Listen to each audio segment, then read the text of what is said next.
Unachoweza kusema ni kwamba kocha Pedro Gonçalves, raia wa Ureno, ameanza vizuri sana utumishi wake katika klabu ya wananchi Yanga na hususan katika michuano ya kimataifa. Ni kwa sababu gani? Mpaka sasa kwenye hatua ya makundi ligi ya mabingwa barani Afrika, Yanga ikiwa chini ya Pedro Gonçalves imejiandikia rekodi zake zenyewe kwenye hatua ya makundi. Ndio, ifahamike wazi kwamba katika hatua ya makundi ligi ya mabingwa barani Afrika, Yanga wapo kwenye kundi B. Wenzao ni pamoja na Al Ahly ya Misri, wengine ni JS Kabylie ya Algeria na FAR Rabat ya Morocco. Ni kundi ambalo kabla ya michuano kuanza na hata sasa baadhi ya mashabiki, baadhi ya wafuatiliaji wa mpira wa miguu wanaliita kwamba ni kundi la kifo.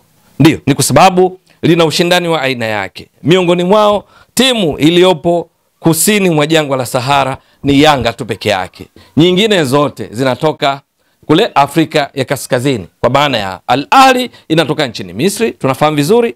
JS Kabylie inatoka kule nchini Algeria, lakini FAR Rabat ni ya Morocco. Ni kwa sababu hiyo ndipo baadhi ya wafuatiliaji wa mpira wa miguu wanalichukulia kundi B kwamba ni kundi la kifo. Lakini mpaka sasa mambo yanaendelea vizuri. Yanga wameanza kwa gia ambayo hawajawahi kuianza tangu kushiriki kwao hatua ya makundi ligi ya mabingwa barani Afrika msimu wa 1998 na hata 2023 2024 na 2024 2025. Misimu hiyo inahitaji ndio ambayo Yanga walifanikiwa kufika katika hatua ya makundi ligi ya mabingwa barani Afrika.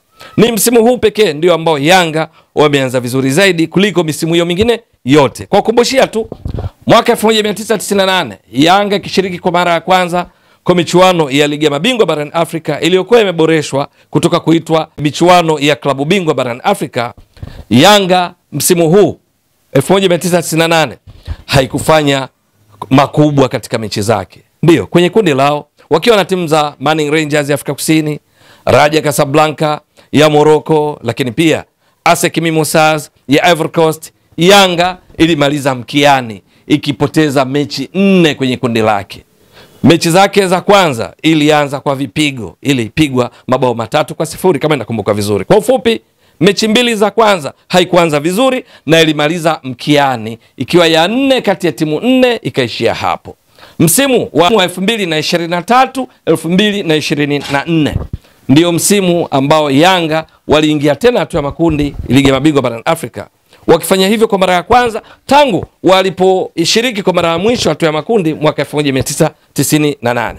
Sasa wakiwa chini ya uongozi wa sasa, chini ya Engineer Hersi Said, rais wao, makamu wake Arafat Haji, CEO Mtine na viongozi wengine katika Yanga iliyofanyia mabadiliko makubwa na kwa sasa ikifanya vizuri katika michuano ya CAF. Yanga mechi zake 2 za kwanza ilianza kwa kipigo, ilipoteza 3-0 ikiwa ugenini kule nchini Algeria. Mechi ya pili ikatoa sare ya 1-1 na Al Ahly. Ile ya Algeria ilipigwa 3-0 na CR Belouizdad. Kwa hiyo mechi 2 za kwanza iliambulia pointi 1 ikiruhusu mabao 4, yenyewe ikifunga bao 1. Msimu uliopita 2024 2025 kwa mara nyingine tena Yanga ilianza vibaya kwenye mechi zao 2 za awali. Inakumbukwa vizuri, walifungwa 2-0 na MC Alger wakiwa kwenye kundi A ligi ya mabingwa barani Afrika msimu 2024. Walipoteza mabao 2-0 wakiwa ugenini kule nchini Algeria. Mechi ya pili wakacheza nyumbani dhidi ya Al Hilal Omdurman, wakapoteza mabao 2-0. Kwa hiyo walianza mechi 2 za kwanza wakipoteza zote, pointi 0, wakiruhusu mabao 4, wao hawajafunga bao lolote msimu uliopita. Lakini msimu huu sasa 2024 2025 ndipo Yanga ikiwa chini ya kocha Pedro Gonçalves, Mreno huyu alitoa kijiti kilichoachwa na Romain Folz hivi karibuni. Ameanza vyema hatua makundi kwa sababu ameshinda 1-0 dhidi ya FAR Rabat, jambo ambalo halijawahi kufanyika katika misimu mingine yote ikishiriki katika hatua makundi kama ilivyotoka kuonyesha. Halafu mechi ya pili ametoa suluhu. Matokeo yake suluhu dhidi ya wenyeji JS Kabylie. Matokeo yake Yanga hivi sasa ina pointi 4, lakini pia imefunga bao 1, haijaruhusu bao lolote. Hii ni rekodi ya aina yake kwa Yanga kuanza vizuri katika hatua ya makundi kwa mechi 2 kama nilivyotoka kuonyesha. Rekodi hii ni kwa Yanga yenyewe. Hapa ni msisitizo. Kwa hiyo Pedro Gonçalves ameanza na mguu mzuri sana katika eneo hilo, juu ya kuanza na matokeo mazuri kuliko ilivyokuwa katika misimu mingine yote ambayo wamewahi kufuzu kwa hatua makundi ligi ya mabingwa barani Afrika. Kwa hiyo points ameanza na 4 ambazo ni za juu katika mechi 2, 2 games. Hii ni rekodi kwa Yanga wenyewe. Lakini jambo la pili ni clean sheets. Yanga hivi sasa wana clean sheets 2. Tumeona hapa katika misimu mingine ambayo Yanga ilifuzu kwa hatua ya makundi, mechi 2 haijawahi kuwa na clean sheets. Kwa mfano msimu uliopita iliruhusu mabao 4, huko yenyewe haina bao lolote. Lakini msimu huu Yanga na Pyramids 2, mabingwa watetezi wa ligi ya mabingwa barani Afrika, klabu hii ya Misri, ndio pekee wenye clean sheets katika mechi 2 za hatua ya makundi msimu huu miongoni mwa timu zote 16.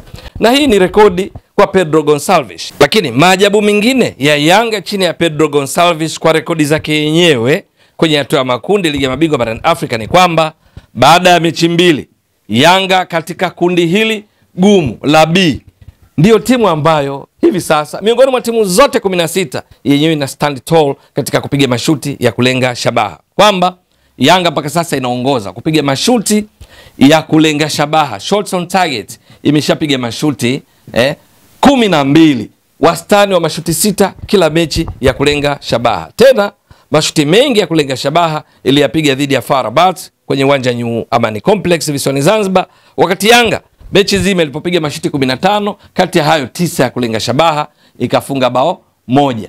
Lakini mechi ya pili ikapiga mashuti 3 ya kulenga shabaha, ndio jumla unapata mashuti 12. Idadi inaifanya Yanga ndio iwe kinara kwa kupiga mashuti ya kulenga shabaha, kuashiria kwamba ina mwenendo mzuri katika kushambulia. Kwa hiyo Yanga wakati ikiwa na clean sheets, lakini ndio timu inaongoza pia kupiga mashuti mengi ya kulenga shabaha.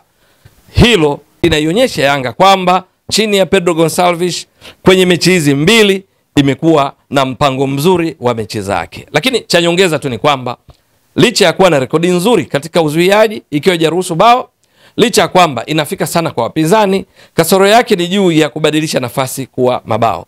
Msimu uliopita Yanga ilipiga mashuti 84 ili kufunga mabao 5 katika mechi 6 za hatua ya makundi, ikiwa ni goal conversion rate, tunasema uwezo wa kubadilisha nafasi kwa mabao wa around 6%. Ni kiwango cha chini miongoni mwa sababu zilizokwamisha kusonga mbele kwa hatua ya robo finali na kadhalika. Lakini msimu huu mpaka sasa kwa mechi hizi 2, changamoto ni kwamba wameshapiga mashuti 26 lakini wamefunga bao 1. Maana yake goal conversion rate ni around 4%. Yani unachukua idadi ya mabao chini, weke idadi ya mashuti, zidisha kwa 100. Kwa hiyo Yanga imeshuka juu ya uwezo wake kubadilisha nafasi kwa mabao. Maana yake ni nini? Kwamba wakati watakapocheza raundi ya 3 dhidi ya Al Ahly ya Misri, na mechi nyingine tena dhidi ya Al Ahly, na mechi nyingine tena ya nyumbani dhidi ya JS Kabylie, na mechi nyingine ya ugenini dhidi ya FAR Rabat, Yanga chini ya Pedro Gonçalves watakiwa kufanyia kazi hili la kubadilisha nafasi kwa mabao, kwa sababu vinginevyo inaweza ikawaathiri. Wanafika sana na imethibitika hivyo kwa idadi ya mashuti wanaopiga, lakini sasa wanatakiwa mashuti hayo yawe mabao. Lakini jambo lingine ambalo lenyewe sasa hili ni chanya ni kwamba Yanga mpango wake uko mzuri sana kwenye kucheza, na ndio maana ina balance, inaweka mizania sawa ya kushambulia na kuzuia, kwa sababu kwenye mechi zote 2 hizi Yanga si miongoni mwa timu zinazomiliki sana mpira mpaka sasa katika mechi 2.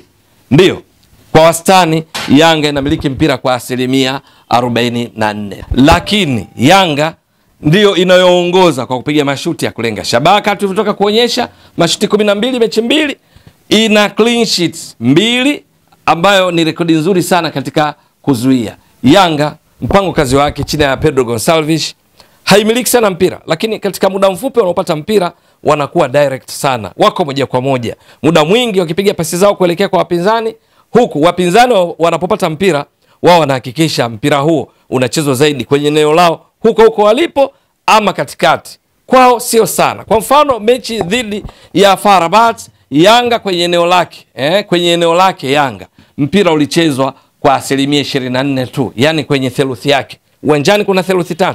Theluthi ya Yanga mpira ulichezwa kwa 24%, lakini katikati mpira ndipo ulichezwa zaidi, lakini kwenye eneo la FAR Rabat mpira ulichezwa kwa 35%.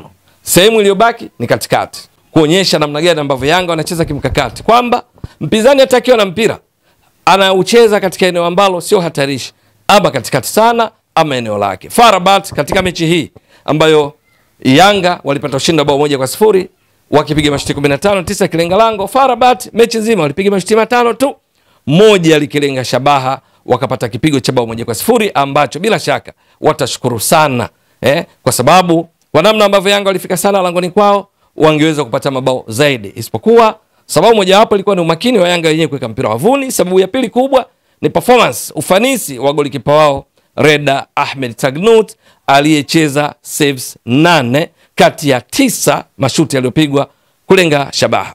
Je, Pedro Gonçalves kwa kiwango chake hiki alichokionyesha katika mechi 2, akiwa ndiye kocha aliyejiwekea rekodi za aina yake ndani ya Yanga kwenye michuano ya CAF hatua ya makundi, atakiendeleza kwenye mechi zilizobaki?